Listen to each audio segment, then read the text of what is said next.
This is Matthew Robert Payne, and this is a book titled He's Redeeming Love, and this is chapter 4, My Promises to God. When I was about 14 years of age, my pastor at Coffs Harbour Church, a Baptist church where I used to attend, the town I lived in was Coffs Harbour in New South Wales, a country town on the beach like I've shared. The pastor in the church was a tremendous pastor, and he was a very good teacher of the Word of God. He's very interesting, and I remember some promises that I made to God as a result of his teaching. As a person who teaches the Word of God myself and has preached on a number of occasions, the number one thing you want to happen when you're preaching is for people to listen to your message and go home and reflect on your message and make some sort of decision in their life to act better or do something differently. And I'd be happy if the pastor ever got a copy of my book today that I'm writing on my life, because some of his sermons had tremendous effect on the outcome of my life. At some stage when I was 14, my pastor was going through a series in the Bible of teaching on particular people in the Bible and drawing a message and conclusion from those people in the Bible. His sermons used to be about half an hour long, and so I'm not going to spend as much time on each of the people that I share, that I remember the sermons from his preaching, but I will spend a particular amount of time sharing what he had to say about each of these people, because it bears a tremendous foundation for my life and what it has become today. And so he preached one time on the life of David. Now, David in Scripture was called a man after God's own heart. David wrote most of the Psalms that we read in the Bible, and these Psalms that he wrote in the Bible later in life have had disturbing and negative effect on my life. The reason for that being is that when I was going through a sad time in my life, a depressing time in my life, it seemed that every psalm that I seemed to open was negative and sad and depressed about certain things, and I just at that stage in my life found the psalms just too depressing to open up. Anyway, David was a king, but before he was a king, he was anointed by Samuel to become king. One day, Samuel, a prophet, poured oil over his head and said that he was to be the next king, and God had chosen him, and that was a thing that happened to a king, that a king was appointed by a prophet of God.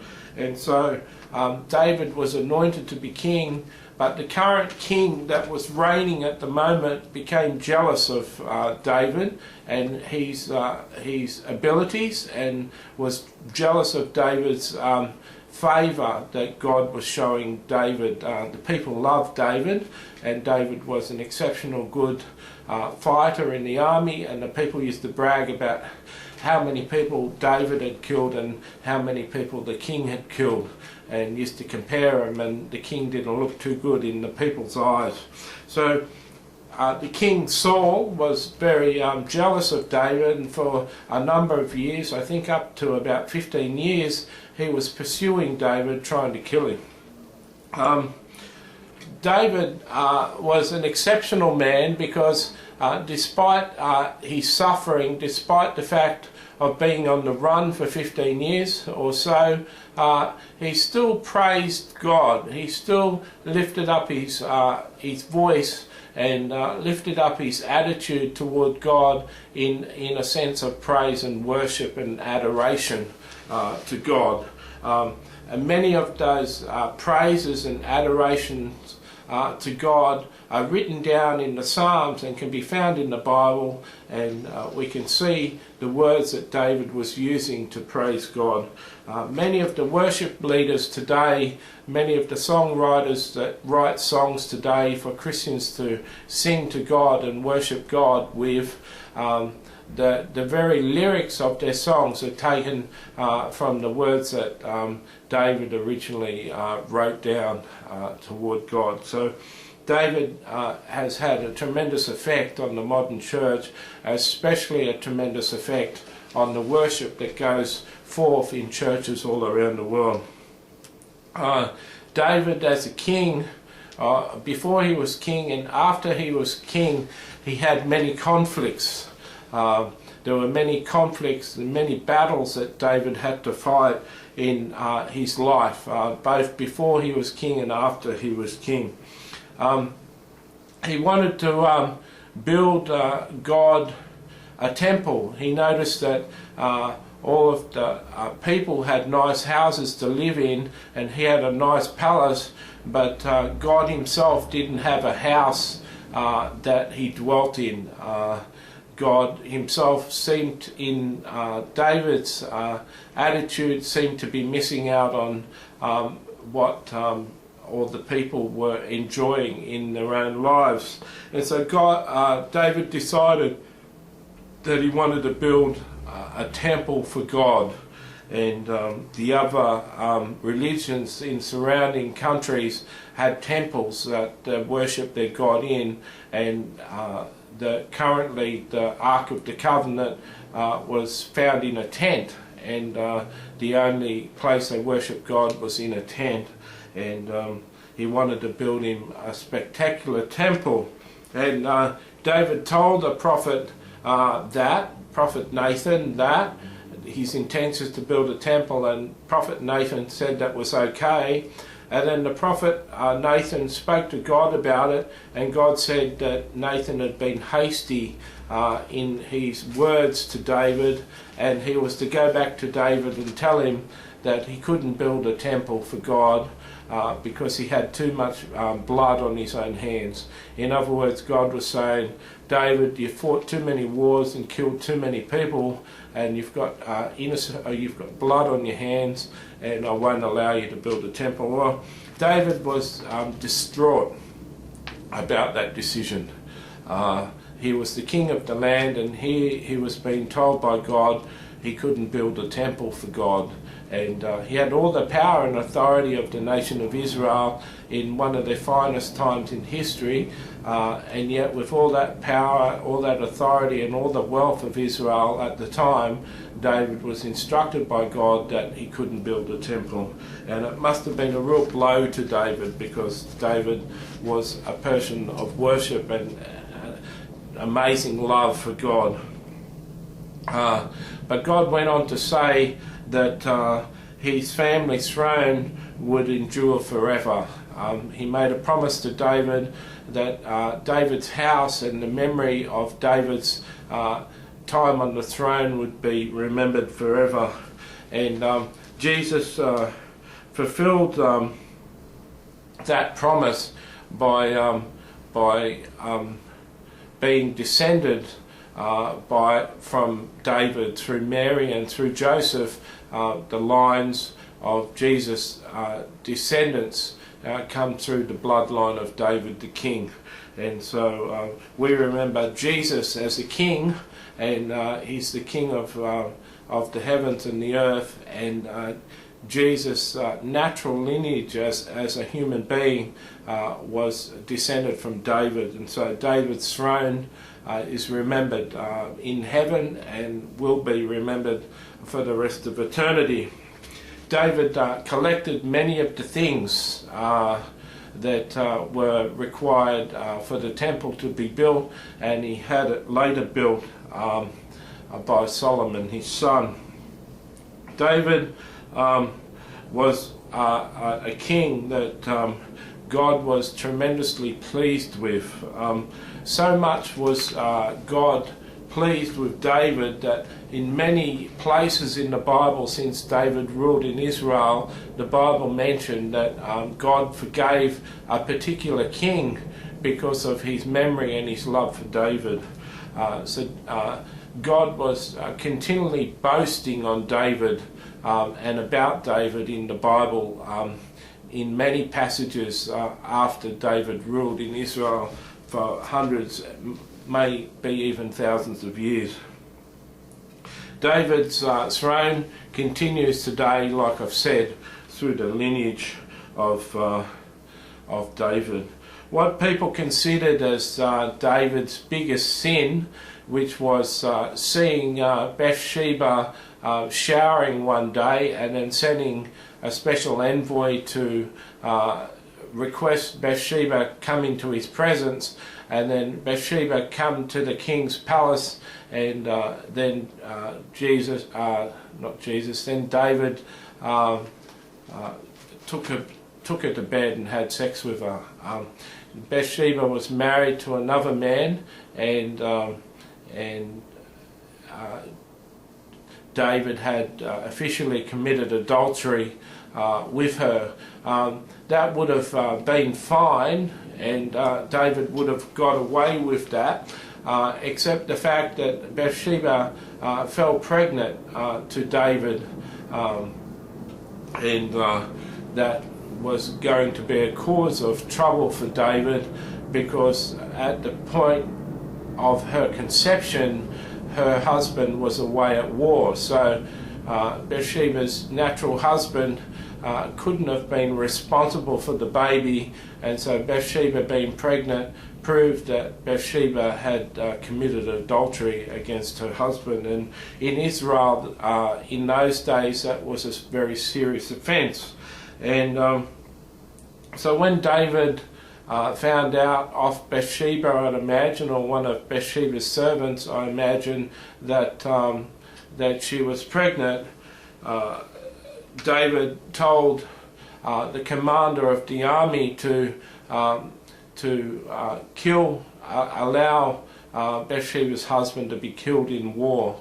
And how that happened was they advanced on the enemy and sent the husband out into the front line of the battle, and then the army withdrew from him and left him out there fighting the battle all by himself against hundreds of people, and he had no help, and he was killed. So David committed adultery and then allowed the husband to be killed. Now, people, when they think of David, they think of that sin, and Christians are very fast to say that David was an adulterer and a killer, and yet through Bathsheba had a son to David, the son that was conceived, and God said that son would die, and it happened that the son did die, and David was upset about that, and Bathsheba was upset about that. But then later on, Bathsheba conceived another son called Solomon, and Solomon was said, before Jesus, Solomon was said to be the wisest man that ever lived on the face of the earth. So wise was Solomon that a queen of Sheba came to visit him because she'd heard of his wisdom and his wealth, and she came with him and gave him a wonderful amount of gifts and money and precious things. And she marvelled at how wise Solomon was, and reported herself that he was even more of a surprise to her than she thought he would be. She came to check him out to see if he was really as smart and wise and wealthy as she'd heard, and she marvelled and said he was even wiser than what she'd heard. So Solomon was a tremendous blessing to Israel, and Solomon built the first temple of God for Israel, and Solomon is remembered mostly by the books of Proverbs, which he wrote most of the book of Proverbs, which are very full of wisdom, and he wrote the book of Ecclesiastics in the Bible too, which seems to be a bit of a sad book. David was called a man after God's own heart, and the reason for that is twofold from my understandings of things so far in my Christian life. The first understanding of David being a man after God's own heart is that he was a man that was desperately seeking to please God in everything he said and did. That was David's life. He was insistent on living a life that was pleasing to God.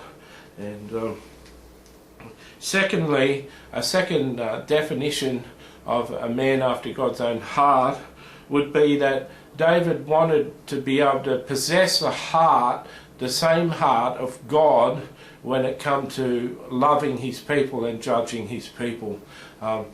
David essentially wanted God's heart and God's perspective on things for him to rule the people with wisdom and clarity in his position. We read in the Bible that Solomon was offered something from God once, and Solomon was offered whatever he had, whatever he requested of God. God promised that he'd fulfill it, Solomon's life, and Solomon searched his mind and said that he wanted wisdom to be able to correctly administrate the people of God on God's behalf. And God said, you'll not only have wisdom, but because of your non-selfish answer, you'll have the riches and everything else also. Well, Solomon was being a man after God's own heart in that decision. He was requesting for the heart of God on things and the wisdom of God. And Solomon, I believe, got that heart issue and that desire to have God's heart and God's wisdom from his father David. I believe David was very wise too. So when I heard this sermon, which went on for another 13 minutes, more than what I've said here, I was very much inspired by the life of David, and so I went home as a young Christian boy and kneeled beside my bed and asked Jesus that if one day people could say that I was a man after God's own heart, that I was like David, a man after God's own heart. And I have to say that even though we're going forward in the book a little bit, I have to confirm that people have spoken on behalf of God in prophecy over my life now, and they've said that I certainly am a man after God's own heart, and so God has spoken that through other people. Now, the second person, so that was the first promise to God that I made, or the first commitment to God that I made, was that I wanted to be like David, and I was prepared to be like David. It's one thing to make a promise, second comes the life, and David became such a beautiful person from not only the good things God did in his life, but also the suffering that he went through. And in order for God to perfect me and make me into a person like David, I had to experience a lot of suffering. Second person that we're going to cover is the life of Abraham. First of all, you've got to understand that Abraham was not a Jew and Abraham was not an Israelite. The Israelites were still in David's loins, not in David. The Israelites were still in Abraham's loins. In other words, the Israelites were a descendant of Abraham, but Abraham wasn't especially an Israelite or wasn't a Jew. He was just a man, and he come from another culture and another religion, but he was a person who was particularly different to a lot of people we hear, is because he could actually hear from God. God told Abraham to leave his father's house, to leave his family, and leave the country, and to travel to another land that God wouldn't tell him beforehand where he was going, but God would tell him when he got there. Now, I don't know about you, but that's a tremendously hard thing to do.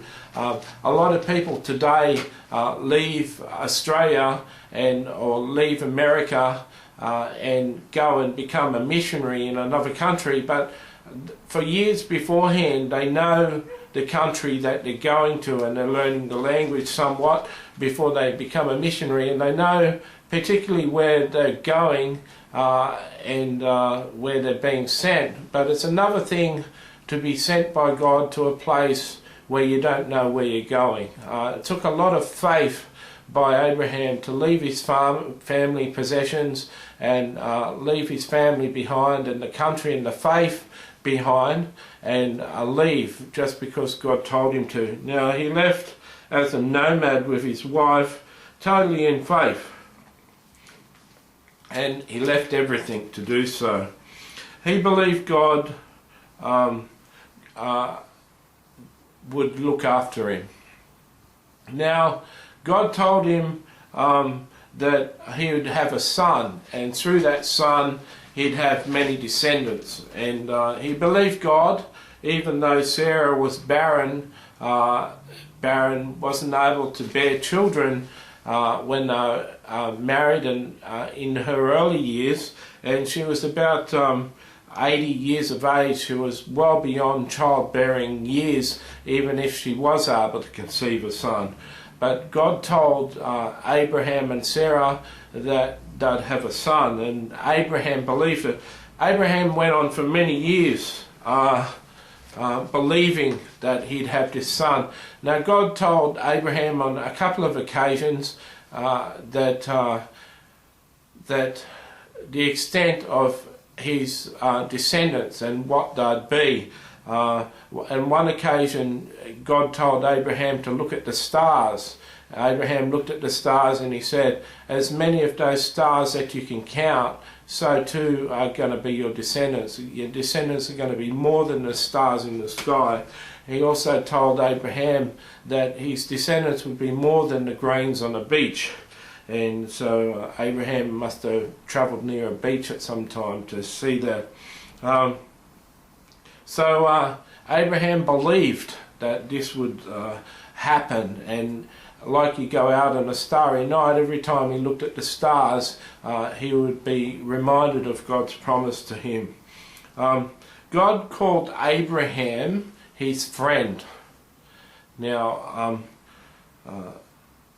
we like to call ourselves friends of God, but Abraham was told, said in the Bible, it says in the Bible that Abraham was God's friend, and God doesn't say that very often in the Bible. We don't read in the Bible many times that someone was called God's friend. Well, there was many years passed, about 10 or 15 years passed after God promised that they'd have a son, that Sarah finally got frustrated and got fed up with waiting, and said to Abraham, perhaps God meant that you'd have a son through my maid. Perhaps I'll give you my maid, my bondservant, and she can bear you a son. And Abraham would have probably initially rejected that idea, but through persistence, through Sarah, perhaps, he bowed to his wife's decision, and he had sex on a number of occasions, because you don't fall pregnant after just one time of sex, but he continually had sex with the maid until the maid fell pregnant with a son. The son was born, and the son's name was Ishmael, and it was Abraham's firstborn son. And but Abraham was told shortly after by God that Ishmael was not the son that God has promised Abraham, and it's not the son that his descendants, as far as the sky is concerned and all the stars, that would be the father of all those children. Years later, I think it was up to 25 years after Abraham was promised a son, Sarah fell pregnant and they bore a son, and they called his name Isaac. As soon as Isaac was born, Sarah got jealous of the maid and the firstborn son, and she said that the firstborn son wasn't going to share in the wealth of Abraham and the promise of Abraham, and so she kicked out Hagar, the maid, and Ishmael, the son, and they went off. They were off in the desert, starving, and Hagar had decided, the mother had decided to put her son at a long distance away from her so she couldn't hear the son crying, because Ishmael was starving to death from lack of food, and Hagar had put him away so she couldn't hear him crying because it was breaking her heart, and she just resolved to die.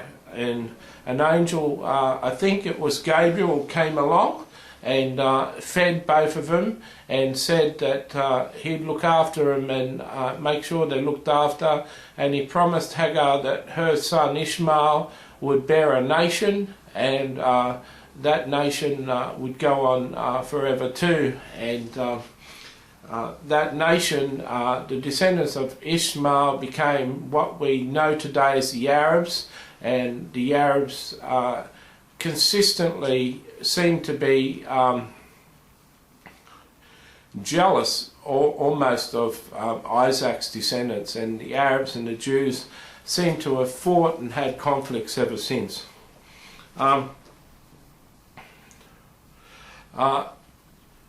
Sarah's son Isaac bore children, and his descendants become the Israelites, and after a couple of skirmishes in the Bible and countries overtaking Israel in the Bible, the 12 tribes of Israel were dispersed and split up, and only a number of 2 tribes were remembered, and they could trace their ancestry. Only 2 tribes could trace their ancestry, and those 2 tribes, one is Judah and one was something else, and those 2 tribes, the tribe of Judah is what we call the Jews today, but the Israelites are largely lost. The 10 tribes of Israel are lost, and many people can't trace their ancestry back to those 10 lost tribes of Israel. But when we talk about Jews today, it isn't just the descendants of Sarah. The Jews are all over the place in many nations, and a lot of them don't know that they're descended from Sarah and Abraham. Abraham was told when Isaac was a youth to go and sacrifice him, and this was the idea of sacrificing your son to the gods was not a new idea. Abraham came from a religion and a culture where they had a god that required fathers to sacrifice their children and cut their flesh and do all sorts of things to prove that their love for God was authentic and real. And so when God asked for Isaac's life, it wasn't a strange request from a God for Abraham, but he must have been bewildered and lacking comprehension on how God was going to fulfill the promise of his son becoming an heir, his son becoming the father of nations when he was going to kill his son. So it must have been confusing for Abraham, but nonetheless he was a man after God's own heart and a friend of God's, and so he did what God required of him. He took his son up on top of a mountain, and the son asked him on the way up, where's the sacrifice that we're going to sacrifice? And Abraham must have had a broken heart and said, God's going to provide for us. And it was almost a lie that he told his son, that God is going to provide for us, because he had every intention of killing his son. To cut a long story short, he got his son, built an altar with wood and stuff to burn, and then got his son and put him on the altar and was about to run a knife through him to kill him, and God said, no, stop, you've proved to me that you love me. And then they found a ram stuck in a thicket, and they sacrificed the ram. Now Abraham's faith was tremendous, not only waiting for the son, but being able to sacrifice his son like that in obedience to God. And this is much the reason why God calls him a friend. Many years later, a father got his own son and sacrificed his son, and that was God sent Jesus to earth to be a sacrifice for the sins of the world. And so God wasn't asking Abraham something that he wouldn't do himself, and in fact God did do that himself. He sent his son to earth, Jesus Christ, to die as a sacrifice for all of us. Abraham lost his firstborn son, Ishmael, and then after losing Ishmael, because of the dispute with Sarah, he then was prepared to kill his second son. I'm not sure how you are, whether you're a father or not, or a parent or not, but losing your child is something that is very emotional. I'm someone who has lost a child, and it's very emotional. My child's still living, but I haven't seen him for 14 years. The idea of Abraham losing his first son and then being prepared to sacrifice his second son and kill his second son, these sort of things make God very proud. Now, God was always in love with Abraham, and God always loved Abraham, but God called him righteous because of his faith in him. And it's because of Abraham's faith in God that God called him righteous. So Abraham was called God's friend. I listened to that sermon, and once again I was impressed, and I went home and I asked God, I asked Jesus at the time, because I used to pray to Jesus at the time. I asked Jesus one day, could people say on my gravestone that he was a friend of God's? I wasn't aware of what I was asking at the time, and I wasn't aware of the heartache and the life that would continue to be part of my lot in life because of that request, but I prayed it nonetheless. I wanted to be committed to a life that would make me become a friend of God, and that was my promise to God, that I wanted to become his friend.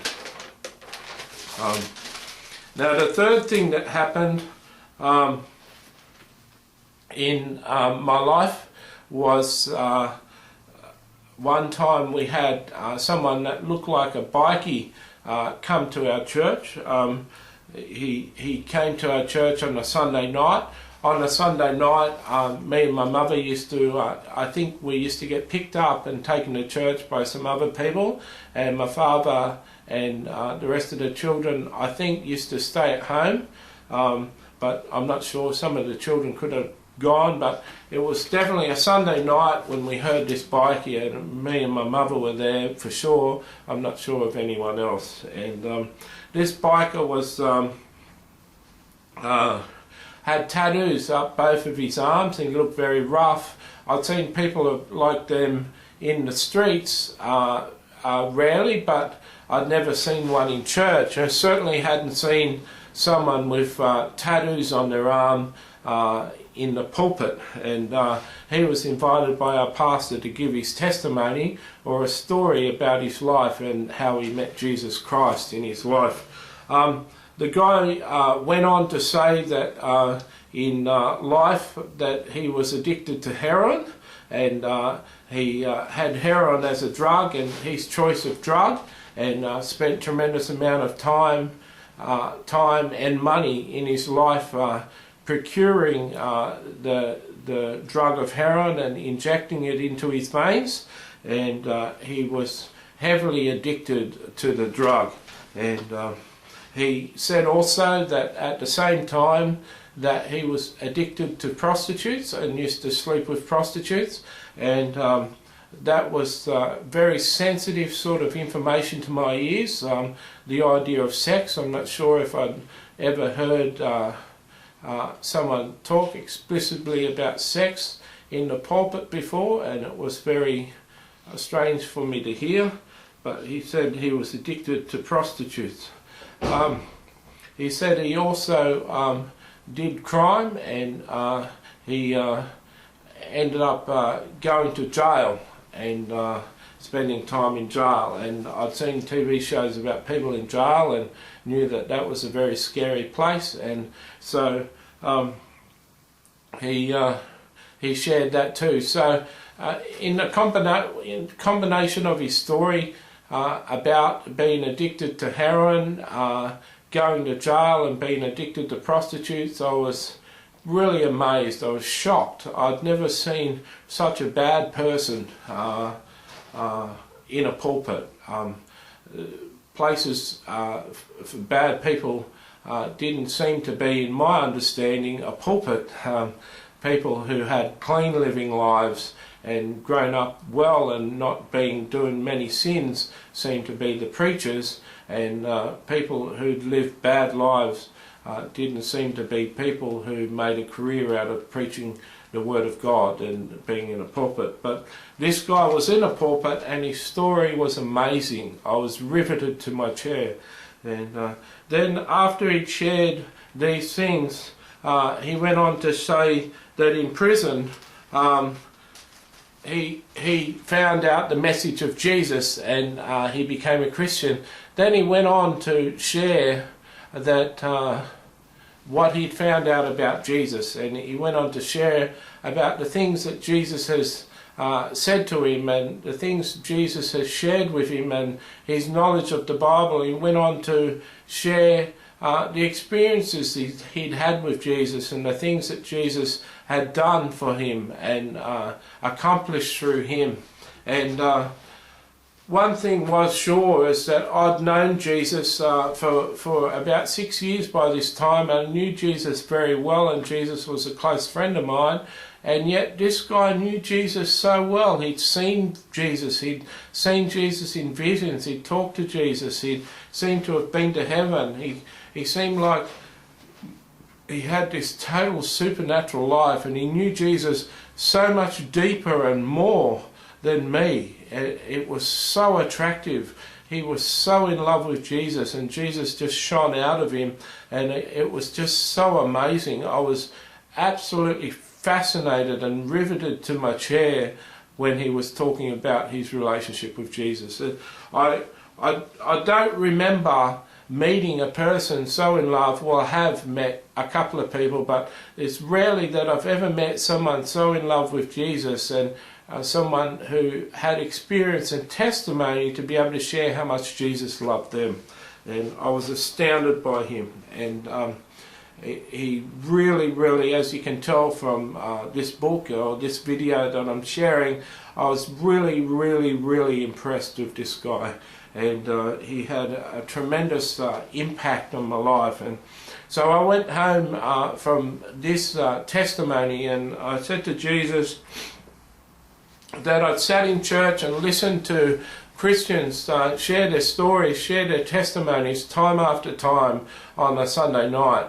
And so many of the testimonies, so many of the stories of Christians are good stories of them growing up in church and how good God has been to them and how much they love God.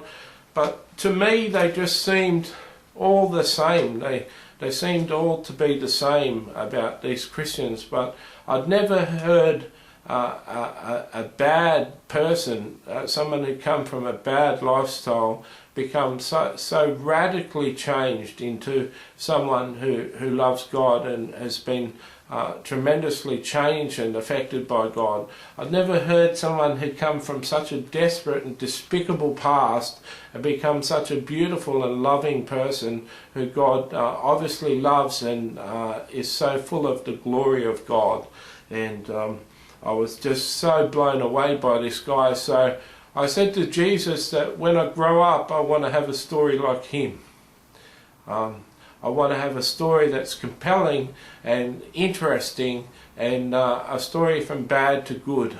And I didn't want to have a normal Christian story. And I wasn't aware at the time, as a young guy at 14, I wasn't aware of the implications of the prayer that I was praying. And I'm not here to say that Jesus allowed things to happen in my life that were harmful for me, and the terrible suffering that I've been through. I'm not saying that Jesus was particularly happy about the suffering and the things that have happened in my life to cause me to be who I am. But I do know this: the prayer has been answered, and as you read the pages of this book, you'll realise that I'm somewhat like that biker that I heard that day ago. So in these stories about David, I said to God that I wanted to be a man after God's own heart like David. I made a promise that I'd commit my life to becoming a man like David. In the story of Abraham, I learnt of the massive faith that Abraham had. And I said to God that I wanted to be a friend of God's. I wanted people to know me to be a friend of God's. And I was prepared to live the life that it would be required of me to become that friend of God's. And thirdly, I wanted to have a testimony that was powerful, that was realistic and or unbelievable, so that when I talked about Jesus, that people could be convinced that I knew him and he was powerful and had a tremendous effect on my life. I wanted a story like that bikie, and these are the three promises I made to Jesus and the commitment I made to Jesus. And as you read through this book, you'll realise that God has profoundly answered those prayers. God bless.